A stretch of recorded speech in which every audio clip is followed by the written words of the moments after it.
Shalom, everybody. We are in the week of Netzach, and I believe the day of Hod.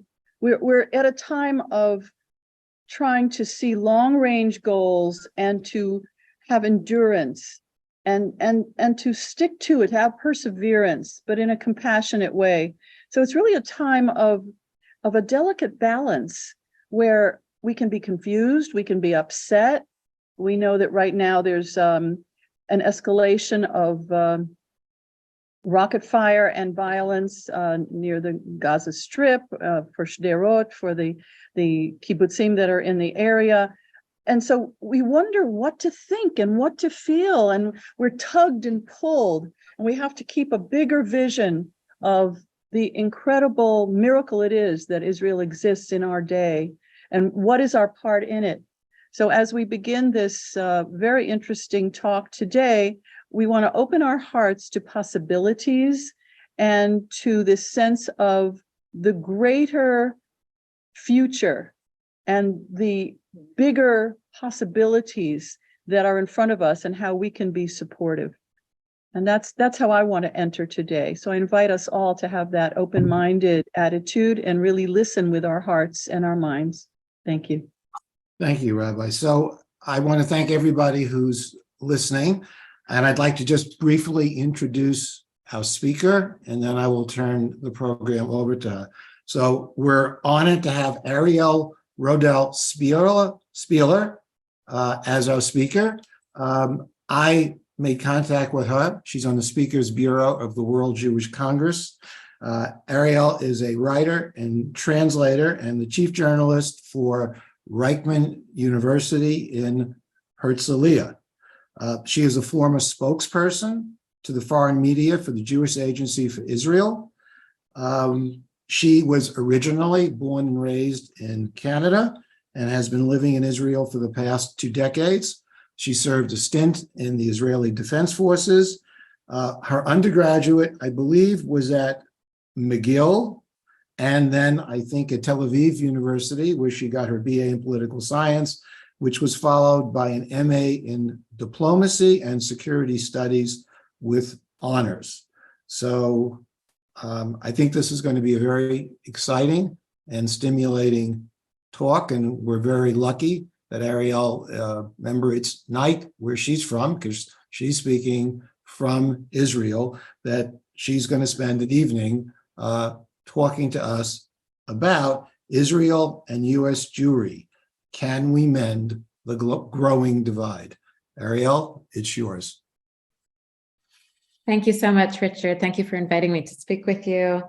I'm really looking forward, and I'm very happy to devote my evening to discussing these issues with you. I think it's so important to engage in discussion as much as possible about these topics. So I'll just share my screen now. I've prepared a little presentation.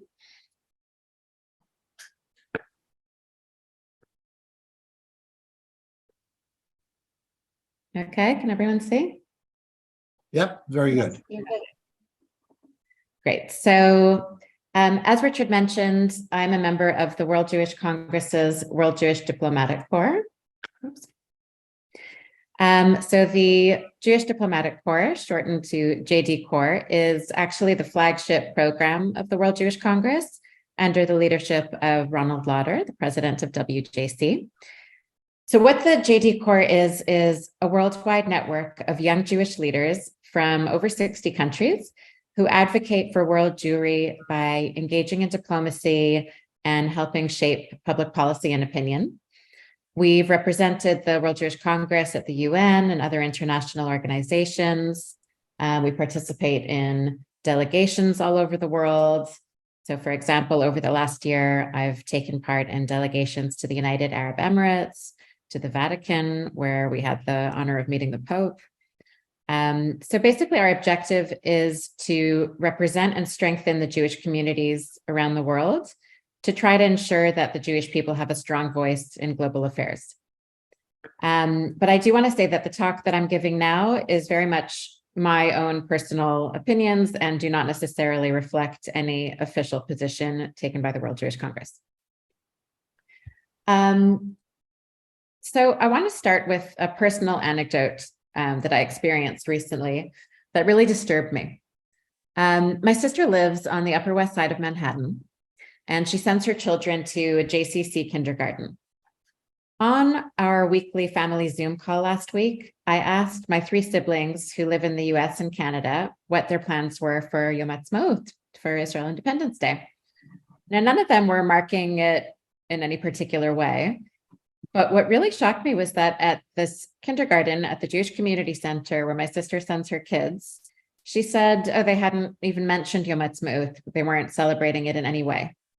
Really? And I was like, what? A Jewish kindergarten not marking the 75th anniversary of the Jewish state? And, I hope this is some kind of outlier, or, that it doesn't represent most American Jewish institutions. But it indicated to me that, this is perhaps symbolic of the problematic state of the relationship between US Jewry and Israel. And it suggests that Israel has become a political issue, a divisive issue that at least some American Jewish institutions feel more comfortable not engaging with. So I'd be interested to hear from you later in the Q&A if this is something that surprises you or something that you've come across. So now back to the meat of my talk. So this is not the first time in history that American Jewry and Israel have had a strained relationship. Huh? But the trend over the past years, which has seen the two communities drifting further and further apart, and the American Jewish connection to Israel waning, suggests that we're really approaching crisis level. The new Israeli government, with its polarizing figures and proposals for reforms that are likely to alienate much of US Jewry, like changes to the law of return, banning non-Orthodox prayer at the Western Wall, have led many to feel like we've already reached that crisis point. So let's take, for example, the issue of the proposed change to the law of return. Bezalel Smotrich, the head of the Religious Zionist Party, which is a member of the governing coalition, in the coalition agreements, they put on the table a demand to amend the law of return, which, as you probably know, allows Jews, their children, and grandchildren to immigrate to Israel. The amendment that the Religious Zionism Party proposed would do away with what's called the grandchild clause, withdrawing the right of those with a Jewish grandparent to make Aliyah. Okay, so that's one example. It's good enough for Nazis. In January, the heads of 7 Jewish and Zionist organizations from both the United States and Israel sent a letter to Prime Minister Benjamin Netanyahu in which they said, "It is our duty to share with you our deep concern regarding voices in the government on issues that could undermine the long-standing status quo on religious affairs that could affect the diaspora. Any change in the delicate and sensitive status quo on issues such as the law of return or conversion could threaten to unravel the ties between us and keep us away from each other." And as you can see on the slide, this was signed by both Israeli organizations and American organizations. Oops. In an interview with the Times of Israel, former Anti-Defamation League head Abe Foxman said, "Israel will never lose the American Jewish community on issues of security and defense, because at the end of the day, even if we disagree, this is existential. But when you begin to tamper with who I am as a Jew, what my right under Zionism is to return, you are dealing with my existential being a Jew. I want you to know if you continue in this direction, you're going to lose us. We love you and we cherish you, but you're going to lose us. If you don't value us as Jews, why should we stand up?" Okay, I chose these anecdotes to, give a feel for what's going on between institutionalized American Jewish organizations with the new government. A letter signed by 169 US liberal Jewish leaders expressed concern over many of the policies proposed by the new Israeli government. The list of signatories includes the former executives of rabbinical seminaries, Jewish federations, AIPAC, and the Conference of Presidents. And it was backed by policymakers, US administration officials, leaders of synagogues, universities, and organizations in over 70 cities across America. The CEO of Washington, D.C.'s Jewish Federation said the recognition that what happens in Israel, the policies of the Israeli government, and a broader range of issues in this particular case on judicial reform, the perception of Israel as a vibrant democracy for all its citizens, that perception has a significant impact on American Jewish life and American Jewish engagement. So for many American Jews, the proposals being floated by the new Israeli government represent a significant disconnect with their values. If the new government does indeed enact new laws and policies that are offensive to them and troubling to them, there's a risk that many American Jews could become completely alienated from Israel. And this is something I really feel strongly we need to prevent, because the continued strength of this relationship is crucial to Israel, it's crucial to American Jewry, and it's crucial to the future of Judaism as a whole. Without taking away from the vitality of strong Jewish communities in Latin America, Europe, Australia, and other areas of the world, the fate of Judaism lies mainly in the hands of its two largest communities. Together, our two communities in Israel and in the United States make up 85% of the world's Jewish community. And so really, not to sound too overly dramatic, but the fate of Judaism really lies in the hands of our two communities. And that's why it's so important that we listen to each other's concerns and make an effort to emphasize our common bond. The special relationship with the US is a key element in Israel's national security, of course, as is its connection to the largest community in the world outside of Israel.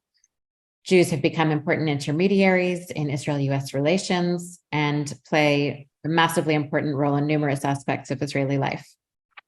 And in turn, Israel figures meaningfully within American Jewish identity. A primary element of American Jewish identity is the community's sense of connection to Israel. Israel is a symbol of ethnic and religious belonging for Jews around the world. It's a source of Jewish pride for its scientific and technological achievements, and a source of flourishing Jewish culture. In the latest Pew survey carried out in 2020, 8 out of 10 American Jews indicated that caring about Israel is a key component of being Jewish. Another relevant factor here is the rise of anti-Semitism, both from the left and from the right in the US, which has rightfully alarmed the American Jewish community. 9 out of 10 American Jews think that there is a lot or some anti-Semitism in their country today. Moreover, 75% of American Jews believe the scope of anti-Semitism has grown in recent years. I don't have to tell you that when Jews are attacked, whether it's by neo-Nazis in Pittsburgh or San Diego, anti-Zionist progressives on college campuses, or online rants by people like Kanye West, Israel may perhaps be viewed as a shelter, the only independent Jewish state in the world that has military power, that is open to Jewish immigration. Even so, the general consensus is that relations between the American Jewish community and Israel are at an all-time low. Since Israel's founding 75 years ago, particularly as the memory of the Holocaust and of Israel's early vulnerability has receded, the two communities have increasingly found themselves at odds for numerous reasons, even before this government came to power, before the controversy over the judicial reforms and other proposed legislation began. Settlements. Most explanations for the growing rift point to diverging views on the Israeli-Palestinian conflict, the assimilation rate of American Jewry, and Israel's attitude towards non-Orthodox Judaism. Like I mentioned, these rifts are not new. They actually existed even before the state of Israel was established. But recently, because there's a consensus that we've reached an all-time low, and there's been quite a few books published on the topic. These are just 2 examples, neither of which have particularly encouraging titles. We are not one and we stand divided. Not very uplifting. I did just want to touch briefly on Daniel Gordis's book, We Stand Divided, because he's got some interesting insights on the underlying tensions between Israeli and American Jews, regardless of the current government. And you can agree with him or not, but I thought it would be interesting to bring these up here. So Daniel Gordis basically argues that the rift is a reflection of the fact that the US and Israel are fundamentally different countries, created for different purposes and with different values. So the first aspect of this has to do with American universalism versus Israeli particularism.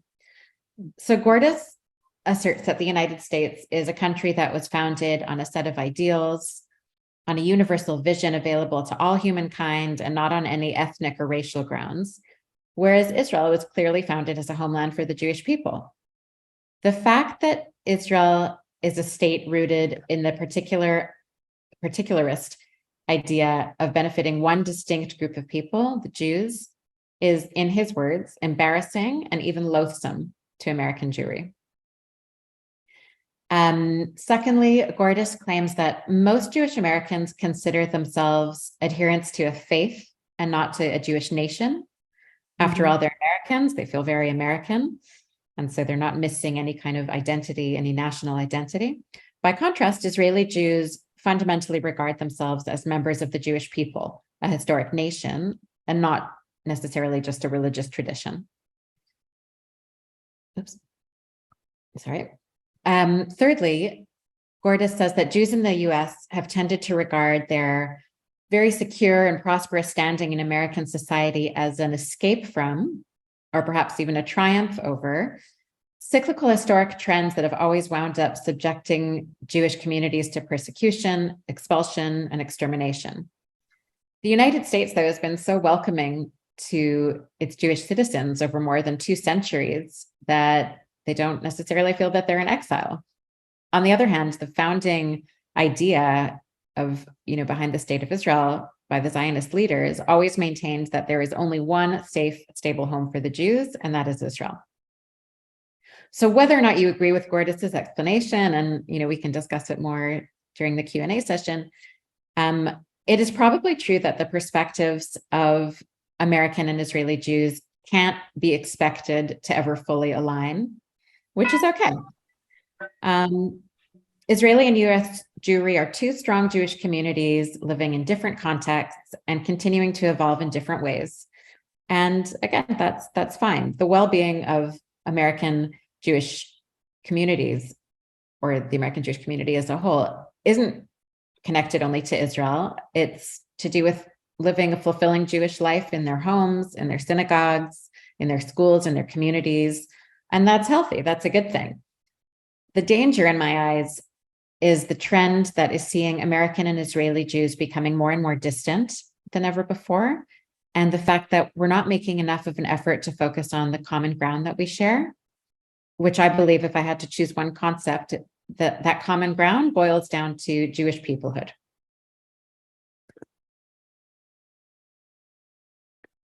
Another danger to the relationship between our 2 communities, which I'd like to devote the next few minutes to, because I think it's so crucial, it's just the basis of the future of the Jewish people, is the younger generations of American Jews and their increasing alienation from Israel.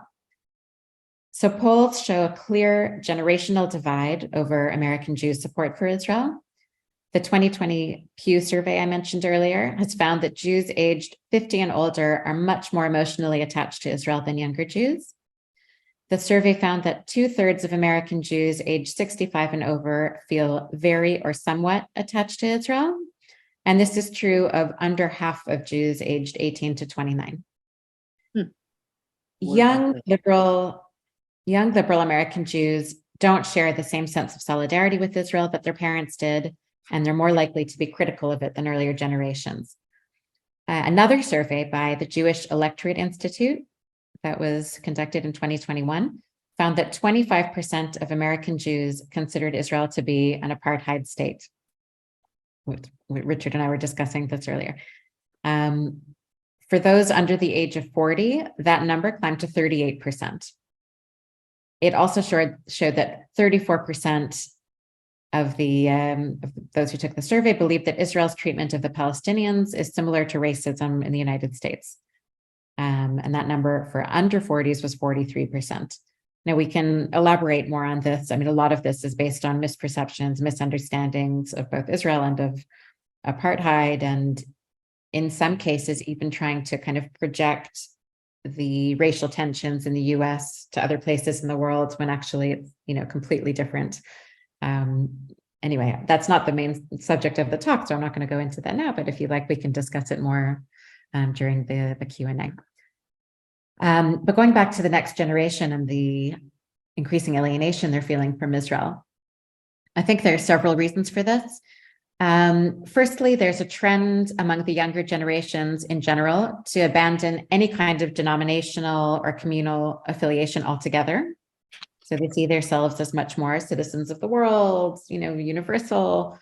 And obviously that leads to them having a weak Jewish identity. Secondly, the memory of the Holocaust and of Israel's early days, as I mentioned earlier, is fading very quickly, leading some young Jews to challenge Israel's right to exist as a sovereign Jewish state altogether. If you lose that context of the Holocaust, it can be easy to say, well, why do the Jews need their own state anyway? Thirdly, a lot of these younger Jews have had negative experiences on college campuses in which they were forced to defend Israel without necessarily having the knowledge or tools to do so. And that left many of them simply choosing not to engage, just stepping back. Or on the other hand, perhaps being influenced and having formed misinformed opinions about Israel, having heard all kinds of false propaganda. Fourth, some Israeli government policies have clashed with the liberal orientations of the majority of young American Jews, whether these were related to the Israeli-Palestinian conflict, discrimination against conservative and Reform Judaism, or other issues. And I should say that some of these are based on real policies that they found offensive, and some were based on misperceptions of Israeli government policy, or of, thinking about one particular government's proposed policy as opposed to a previous government's.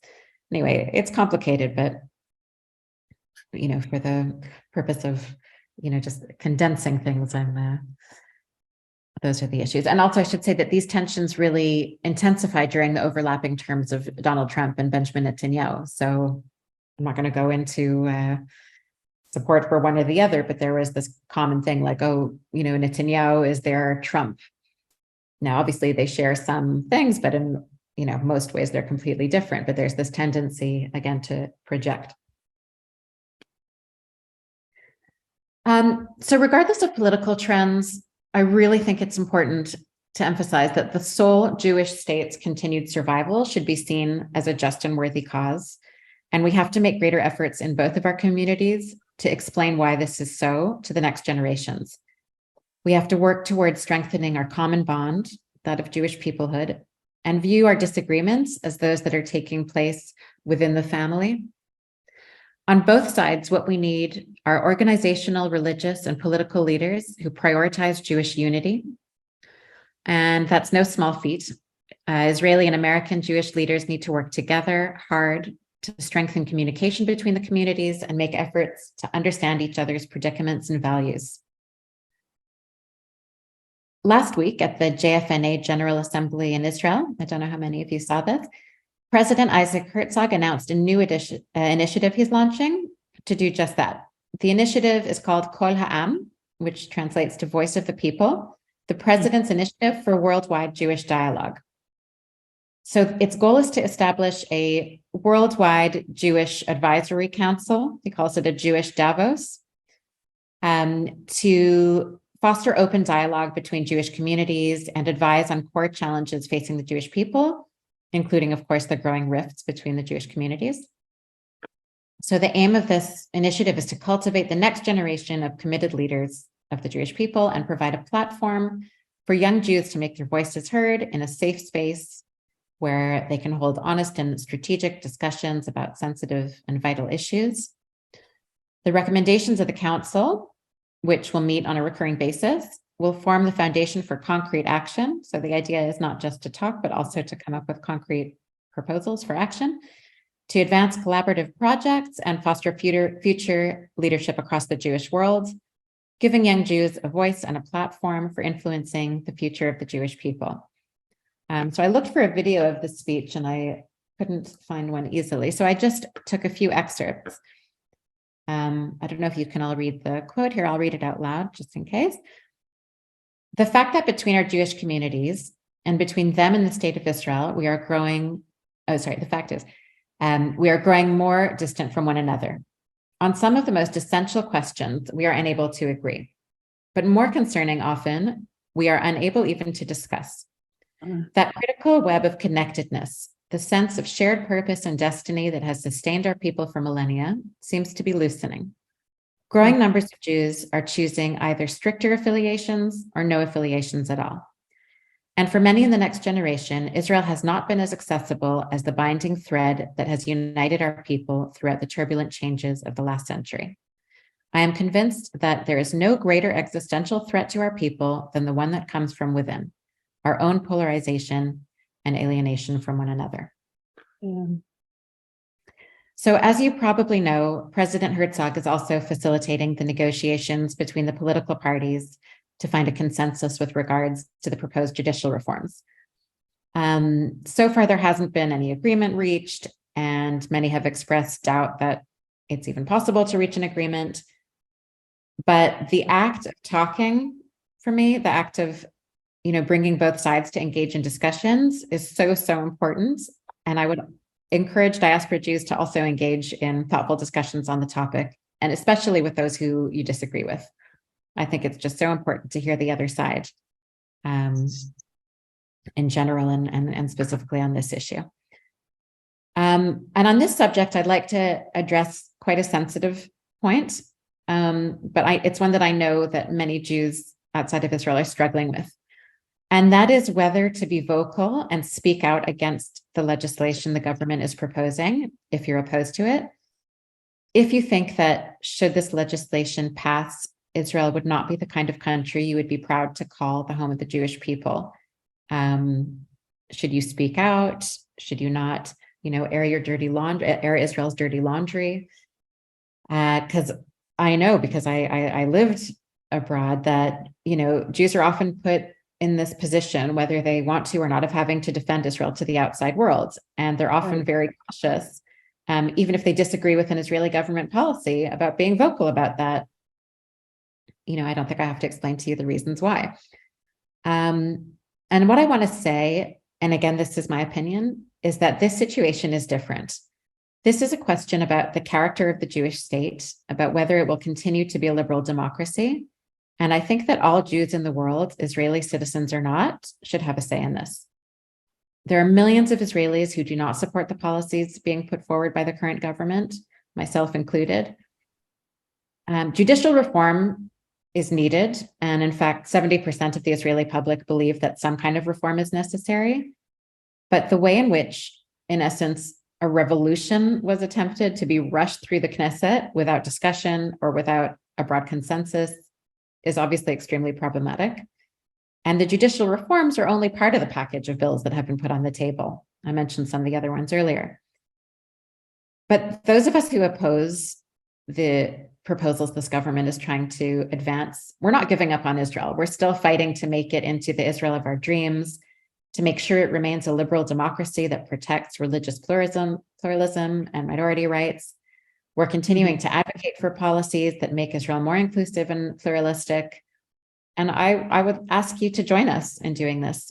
And I also think this is another way to underscore the common ground between our two communities. Let's work together to bring about the kind of country we want Israel to be.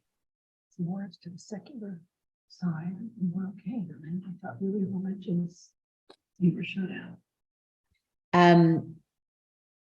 On the other hand, having said that, given the rise of anti-Semitism and anti-Zionism in the US, I think it's important for Jewish leaders, Jews in general, to be cautious about how they voice their criticism of the new Israeli government. And I say this because any breach in the relationship between Israeli and American Jews can very easily be exploited by anti-Zionists. Enemies of Israel are not going to kind of read the fine print in Jewish communities' criticism of the Israeli government. Of course, everyone is entitled to voice their opinions, but I think there is kind of an onus on the community leadership to express criticism of Israel in a responsible manner that also takes into account the danger of further alienating Jews, especially the younger generation, from the Jewish state. Because the bottom line is, notwithstanding current political trends, Israel has a record of achievement we can be proud of, and its continued existence and success is essential to the long-term survival of our people. And there's also reason to be optimistic. The results of the Israeli election, the last one, may be the impetus needed for the political center to get its act together and eventually bring about a consensus government that can pass agreed upon reforms that have the broad support of the people and that's dedicated to the values laid out in Israel's Declaration of Independence: freedom, justice, and complete equality of social and political rights to all its inhabitants. So last week we celebrated Yom Ha'atzmaut, Israeli Independence Day, the 75th anniversary of the establishment of the Jewish state. Let's celebrate the miracle of Israel, even when our priorities and views diverge. Let's remember that we're one people, we're one family. So I'd love to open the floor, or Richard, maybe you will, to questions. Sure. I should say, I Want to did. stop the screen share? Is Yeah. that the end of your, so Yeah. everybody can see each other a little better? Yeah. Great. Done. So, yeah, if you're done, we can have questions and answers. I'd ask people to try to keep their comments to no more than 2 or 3 minutes, so everybody gets a chance to speak. So Linda? Okay, thank you so much. I have always considered myself an American Jew, but quite honestly, after this, I think I'm going to reverse it and become a Jewish American and consider myself to put my religious and cultural before. I've only been to Israel once. It was a fabulous experience. But growing up and being told, well, you're a girl, you don't need to know things, kind of tilted it. I just wanted to say, last Shabbat, we had a wonderful Yom Ha'atzmaut service with several young Israelis visiting our older retirement group of members. And they were verbalizing some difficulty in not attending religious services in Israel because of the difficulty of not being Orthodox. And what I'm concerned with, of course, is the behavior at the Kotel when women try to have an American bat mitzvah and they were spit on, the sidors are ripped. There's so much anti-Semitism amongst the Haredi versus the non-Haredi community. And I'm wondering what's being done about that. If I could piggyback off of that, Gloria, because personally, I think you hit it bullseye. And I just have a little thing that, to me, the true issue is not democracy in terms of what we're arguing about, it's demography. The panic surrounding the judicial reforms stems from the demographic shift that is happening in Israel. The most dramatic of which is the exponential growth of the proportion of the population that are Haredi. When Israel was formed, the Haredi population was about 3% of the Israeli population. It's now 14%. If you look at schools, 25% of children who are enrolled in first grade in Israeli public schools are now Haredi. So what we're seeing, it seems to me, is the growth of their political party. So they're using their growing political party to get changes that they want that the secular Israelis don't. So secular Israelis, myself included, would look at the Israeli Supreme Court as a protector of liberal democratic values. The Haredi don't look at it that way. They think the Supreme Court is hostile to what they want as Jewish values. And it seems to me, until Israel somehow gets the two communities to work together, you're going to get this kind of stuff happening, because what we think of as Israeli values is not what the Haredi think of as what they want to see as Israeli values. So their Jewishness and our Jewishness are in conflict. seems to me. Ariel? Yeah, you're absolutely right. This has a lot to do with demographics. And is it Gloria? I was equally appalled by what happened at the bat mitzvah. It's disgusting. It's the kind of behavior that, you know, should be absolutely condemned in the strongest terms, the same way that if, you know, in a synagogue in the United States, if somebody came in and spat at someone, it would be, you called it anti-Semitism. And I think we should respond in, you know, a similar way. But listen, it's a problem, and it's a problem when the Haredi parties are in the government because they have a lot of sway. And, you know, they kind of hold the prime minister like this. I'm not excusing the prime minister, but, you know, they say, if you want us in the coalition, then you have to continue to fund our schools, which don't teach English and math.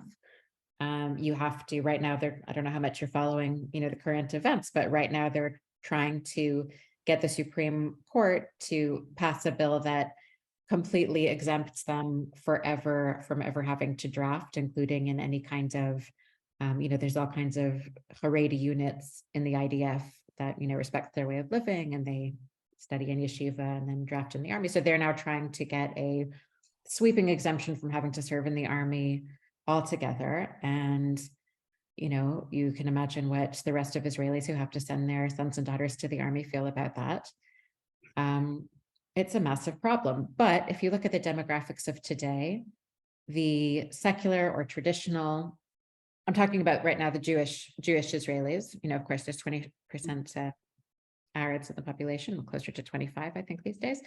But if you look at the Jewish population, the secular and traditional Jews are still a majority. And like I was saying before, you know, when I try to look at the optimistic side, if the political center can get their act together, you know, center right, center left, and form a government in the next elections that does not include the Haredi parties, and, you know, maybe I'm dreaming now, but pass laws that say, if you don't go to work, if you don't draft into the army or international service, we're not going to continue funding your lifestyle. You know, and over the years, if that is passed and that holds, you know what, they're going to have to work, they're going to have to serve. And that's my optimistic view for how that can change. But, you know, I don't know. It's a massive problem. It's recognized as a massive problem.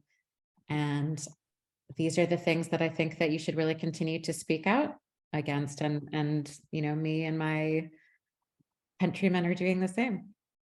I think the difference is whether it's used as a theocracy or a democracy, and they're trying to be both at the same time, and it's not working so well. That's right. But this government, even though it was completely democratically elected, doesn't actually represent the majority of, excuse me, I've lost my voice a bit. It doesn't represent the majority of Israelis. You know, because of the, excuse me, because of the complicated Israeli coalition system, you know, the parties have to partner with smaller parties, excuse me. But actually, the vast majority of Israelis have no interest in a theocracy. And I would venture to say that, I don't want to just throw out numbers, but I would say that most would want, at the very least, to maintain the status quo. And if anything, to have a greater separation between religion and state. So we're not there yet. We're not at the point yet where a majority of Israelis want to have, you know, a halachic state. It's to do with politics. It's to do with coalition building. And so, again, if the center gets its act together and join forces, then they can form a coalition that does not include these ultra-Orthodox and other radical parties. But we're going to have to wait till the next election to do that. But I would say it's not, we shouldn't lose hope. I would think that the difference between the US and Israel and this ultra Haredi segment is the contribution also of numerous women to, religious life and economic life, and the importance of women instead of just being looked at as, okay, the center of the home, but not just baby factories. And, it's hard for American Jews to, well, there's a large Haredi community in America that's obviously growing and being supported by taxpayers. They don't work, they live on public assistance. Personally, I don't understand that. I was always brought up, by my own parents to be able to support myself and not to depend on anybody else, to help me. And luckily, that's the way my parents were. And, and they had 3 daughters. So they were very forward thinking. And it's hard to wrap your head around this, but that contributes to this huge divide. Why is Israel letting this minority of the population drag it back to the Middle Ages when the Haredi don't even support themselves? Everybody else is supporting them. So it doesn't make sense to me. I think it was a deal that when they founded Israel, because the Talmudic and synagogue, the whole thing in Europe was devastated. I think this was, a way of trying to get the Jewish theological, Jewish study revived. So they encouraged this and they allowed them to separate from the secular. They granted all these exemptions. At the beginning, there were a few hundred, Torah students in Israel. Now there are thousands. I don't know how they put the 2 pieces back together, but I think when you talk to Haredi, they don't want to look forward. They're very happy with what they think is the way it was, I guess, in Poland 400 years ago, and they're happy to stop the clock. And I think that's a big problem. And I don't have, I hope, Ariel, you're right. But as it becomes a growing minority, they somehow have to bring the Haredi into mainstream Israeli society in some way. They can't have these 2 separate but somewhat parallel things and continue to allow it to go on as one part of the society is growing larger and larger, and then you exempt it so it doesn't have to pay taxes, it doesn't have to work, it doesn't have to go in the IDF. It's not sustainable.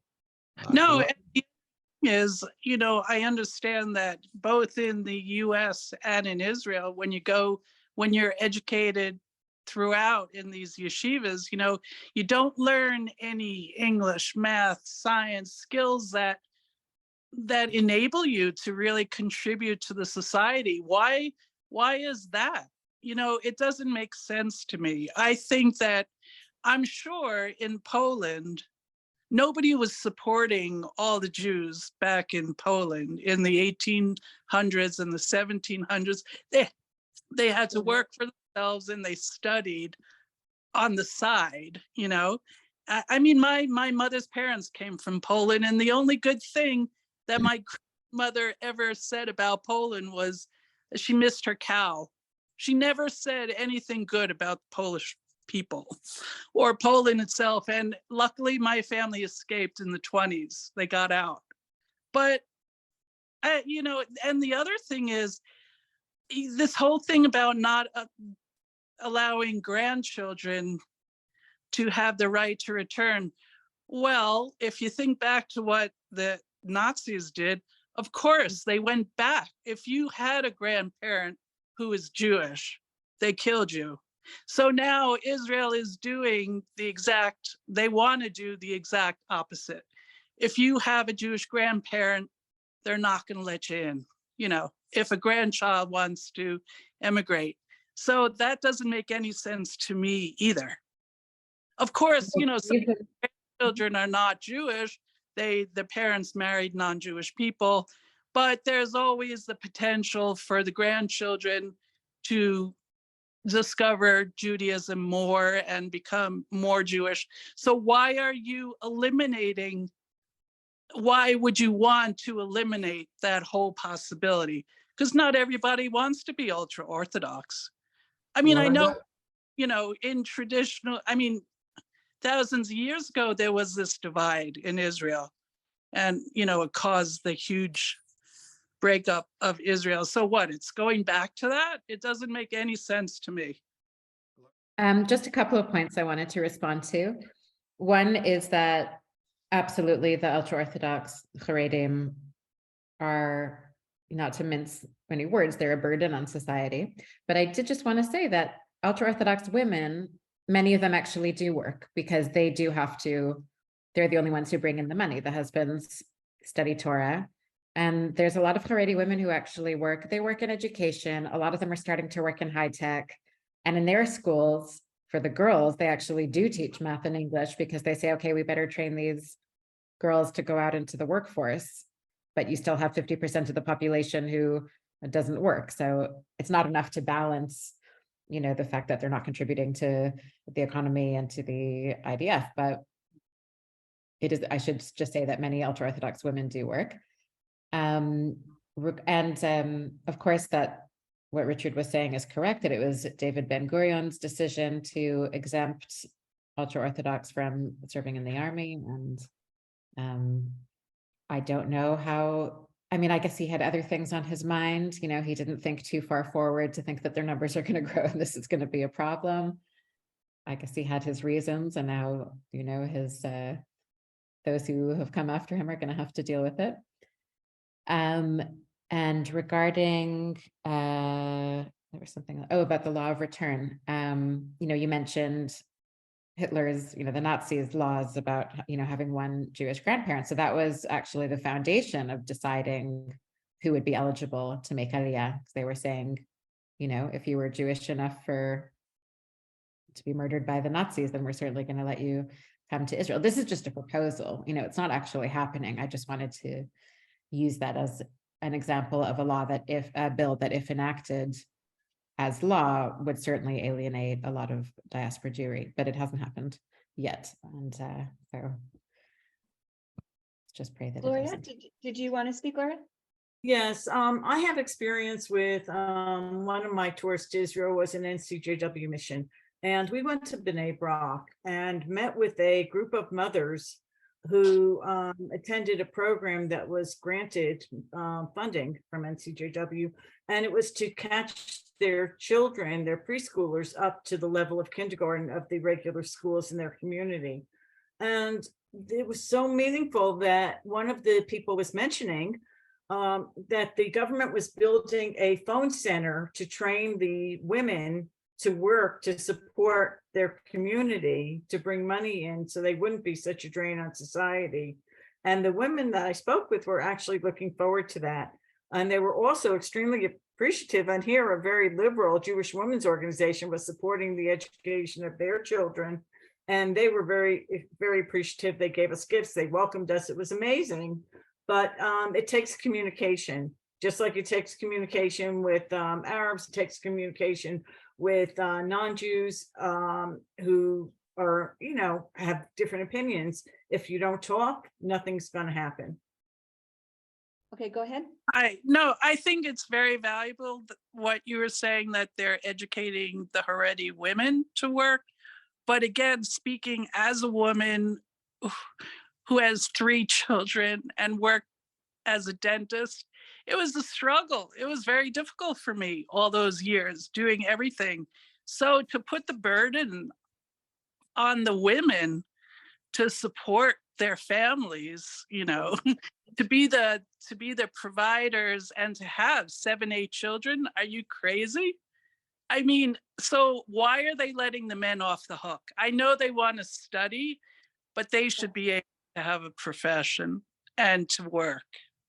And not just, you know, there's such a large number of these Haredi men. The society should not just be supporting them and making the women take up the slack when they have so many other demands on them: having children, nursing children, raising children, taking care of the house.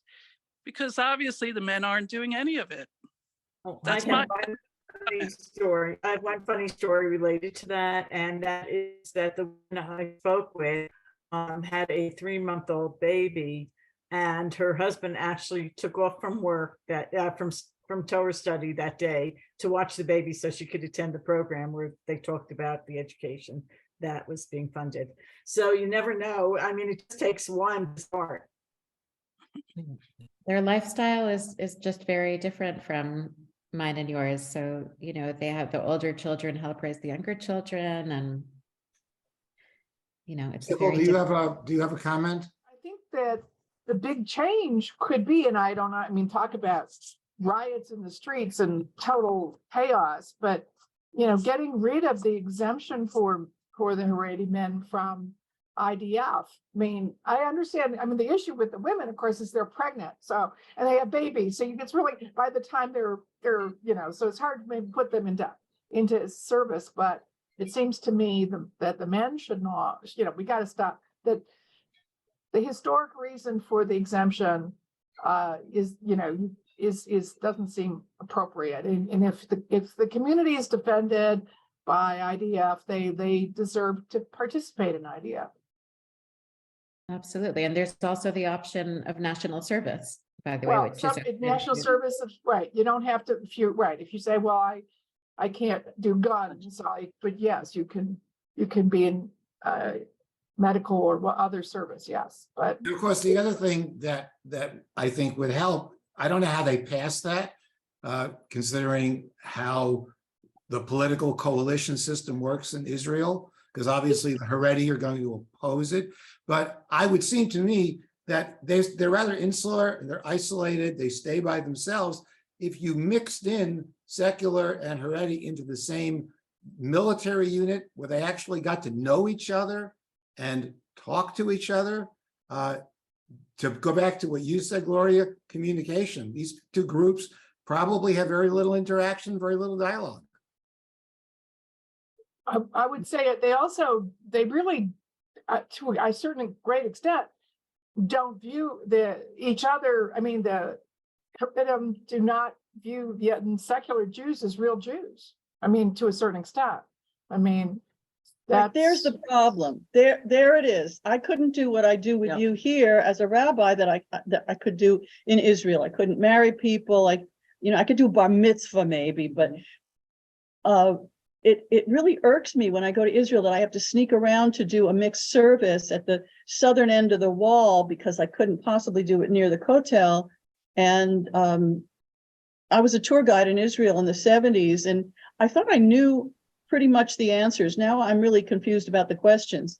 So it's gotten a lot more exacerbated, the differences. Now there are modern Orthodox and there is conservative, there is Reform. There are small groups of denominations in Israel. They don't get exactly the same support as the Orthodox, but it's starting to exist. It wasn't in the 70s, but it is now.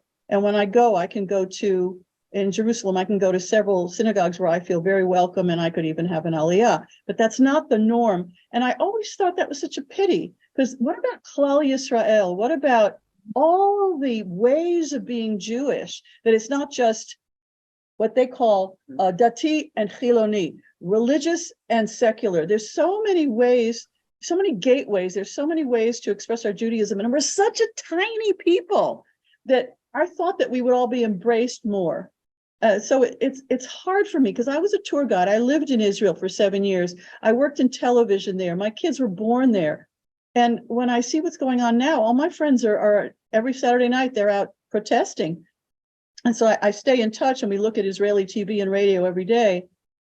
And I wonder what I can do to promote the love of Israel that's still so advanced and so warm. And there's so much that's going on that's so wonderful there.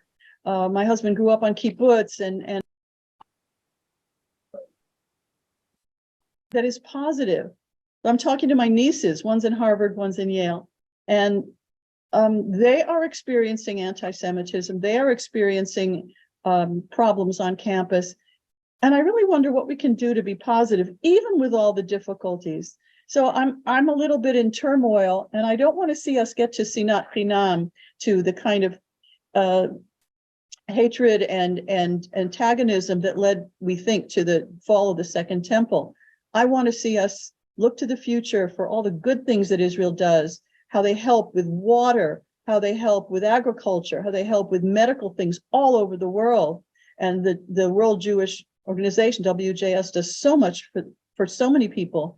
I want us to be part of the solution and part of helping that there should be an Israel independent and growing and blooming for our grandchildren and their children. Well, no, I just wanted to echo what the rabbi was saying, that you're saying that you're not sure, what you can do, but this is what you can do. Speak out and, come to Israel and join your friends who are protesting, and write and send letters to the government saying how important it is to, yes, think about Klal Yisrael, and yes, think about how to engage diaspora Jewry more. I mean, these are exactly the type of voices we need more of. This is exactly the type of leadership I was saying that we need so much more of. Maybe, get involved in President Herzog's new initiative. Like, this is the whole idea behind it. And call on me, I'll do it. Call on me, I'll do it. We will. And I believe that there are so many others like you. And I see, you are all engaged, passionate Jews in your community. And I see, from your questions and your knowledge, how much you care about Israel. And we need to, and let's not give up, and just remember how crucial this relationship is, and try to pass that on to your, kids and nieces and nephews and grandkids, and let's keep it alive.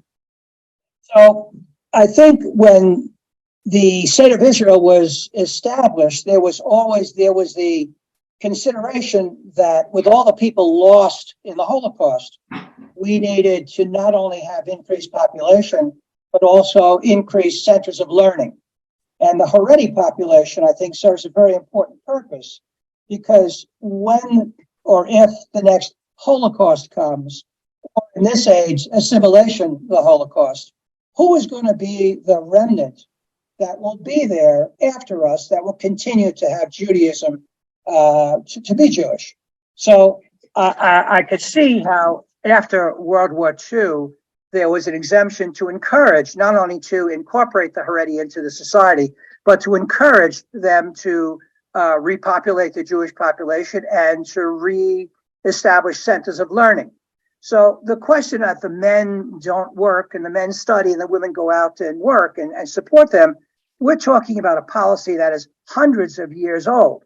And it actually serves a purpose, because these people are needed.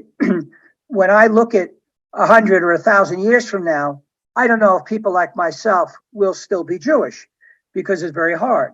But the remnant that will be there, that will continue, I think will be part of the Haredi population. So although we look at them askance now, I think there's a very important service that this group plays in the history of the Jewish people.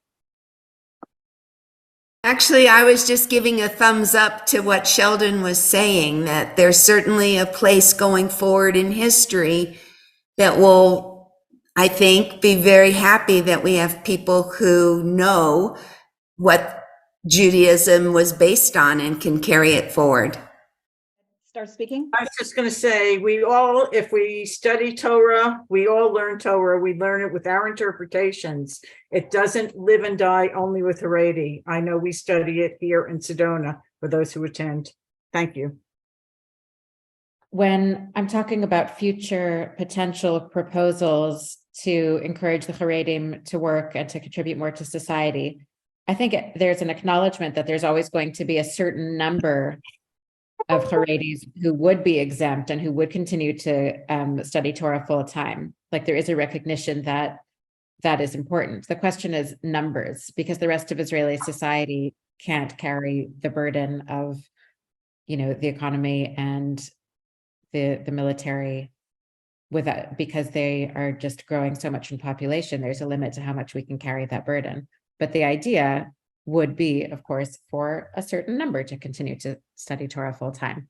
That would never be something that would be, taken away from that community.